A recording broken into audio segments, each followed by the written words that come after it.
I'm Scarecrow85, and these are 5 of my favourite pieces of trivia about classic Sonic the Hedgehog. Number 1.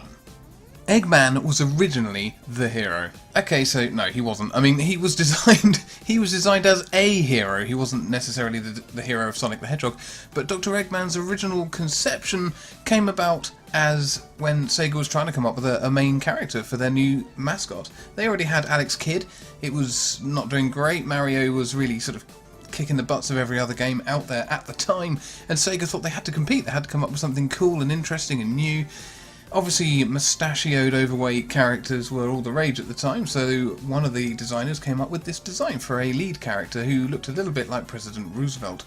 The idea was the character had to appeal to an American audience, since that was where the hot money was at the time, I guess. I don't know, seems that way. So they created this character. He was supposed to be the hero of his game, but they decided to go with a character that could roll, and they looked at other characters that could do things like stretch their arms. They looked at rabbit designs that could stretch their ears, and they ended up going for, of course, a blue hedgehog. They liked the design for Dr. Robotnik, who was called Eggman at the start anyway, but they called him Eggman because of his shape and because he was designed to be easy to draw for children. And so they liked this design so much that they wanted to include it, and he fit perfectly into this new Sonic the Hedgehog game. And that is how Eggman came about. He was technically designed to actually be a protagonist, and I think that's really awesome. Number 2. Sonic's first girlfriend was human. Yeah, Princess Elise, she wasn't exactly the first in Sonic's history of relationships. Prior to Amy, he was involved with, well, this person. Yeah, that is a human. I guess it was meant to be kind of Roger Rabbit-like? Probably the less said about this, the better. Certainly Sega thought so. They abandoned this concept, and the idea of a girlfriend for Sonic was dropped until Sonic CD.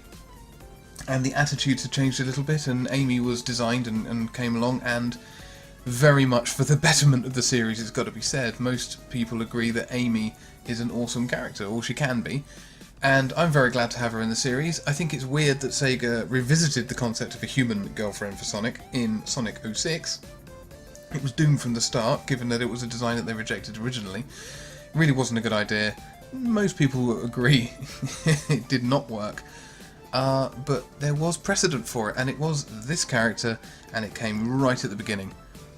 And I think that's, interesting. Number 3. Vector the Crocodile was in Sonic 1. Vector the Crocodile was in Sonic 1, what can I say? He was there. He wasn't actually in the game per se, but he was designed. His original design and the whole concept of him came about when they were coming up with something. I think this was designed for during the credits.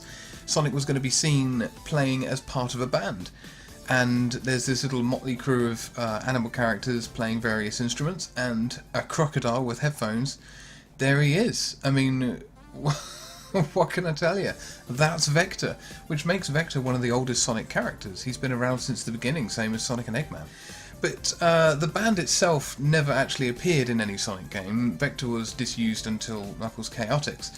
But the remnants of the band can still be seen in the game, or rather in the Game Gear and Master System version of Sonic 1. When you complete the game, you'll get a graphic of Sonic standing with a microphone stand, singing into it. And he apparently sings throughout the entirety of the ending credits, which is, I think, is quite cool. I remember beating this game when I was a kid, and being well impressed. I thought that graphic was awesome.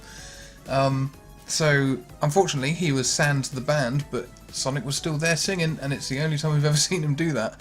And, yeah, that's where Vector came in, or would have.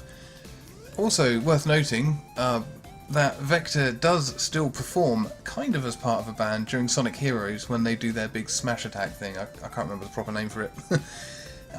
Him, Charmy, and SBO all play instruments and sing their own lyrics to something. It's a cacophony, but again, he got his chance to shine. I love Vector. I think he's a brilliant character, and I like that particular piece of trivia about him. Number 4. Sonic's favourite food was burgers, not chili dogs.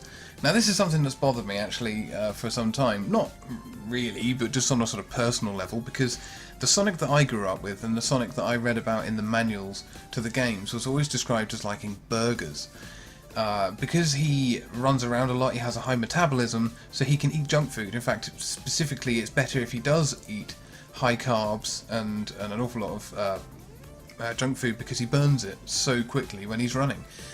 And it was stated that burgers and Coca-Cola, or I suppose unbranded Coke, was his favourite, and he would get through tons of it.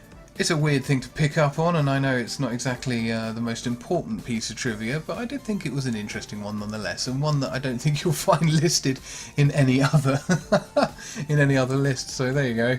Number 5. The Sonic timeline is split, including one line where Tails died. Yeah, this is basically canon. It depends on how much you look into the game, really, as to how much you'll see here, but as far as the games are concerned, the main story occurs with the Mega Drive games and that line of games going through. Any game with a storyline, effectively, and one more than just basically Robotnik catches animals and you have to save them.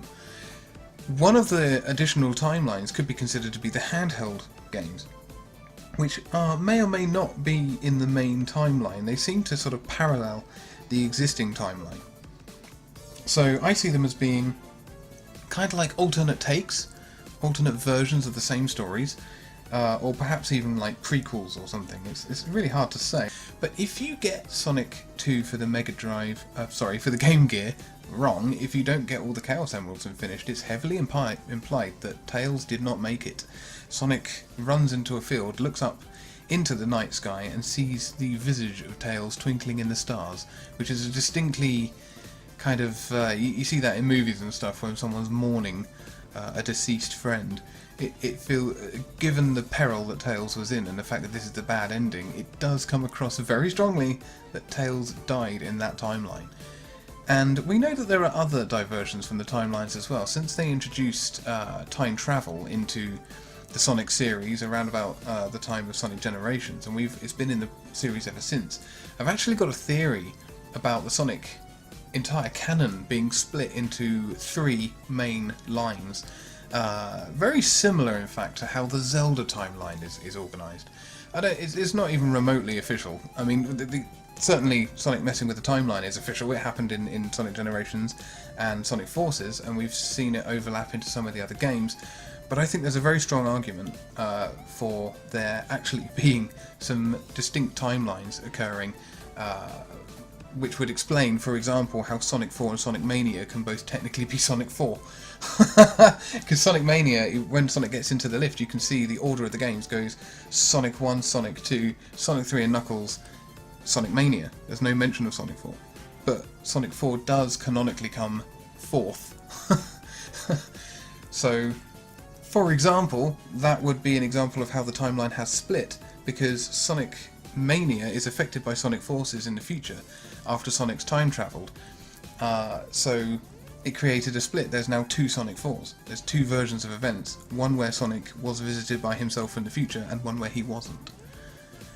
So I'm not going to get into any more than that, because I think that there's a whole video that I could make on that. Let me know if you're interested to hear about that in more detail, or postulate your own theories in the comment section of this video. I'd be very interested to hear everything about that. And if I do go ahead and make a video about possible timelines, I might even incorporate some of the theories, if I get any, in my comments section. So fire away, guys. I'm very interested to hear it. And that is my last interesting piece of trivia, or I think interesting, about the Sonic series. I tried to aim for a few things that maybe you haven't heard before, that are a bit more unusual, people don't tend to talk about. A little bit of postulation and theory here, as well as actual fact.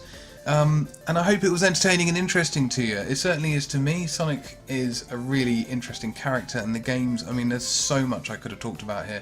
Whittling it down to 5 was a nightmare, and I stuck mostly to just the around about the genesis of Sonic in the original game, so there's a lot more trivia and facts that I could go into. Again, this is just 5 of my personal favourites. So thank you for watching. Let me know what your favourites are in the comments, and if you'd like to see more of my stuff, check out my channel, subscribe, like, all that good stuff. Thanks for watching, and I'll see you in the next video.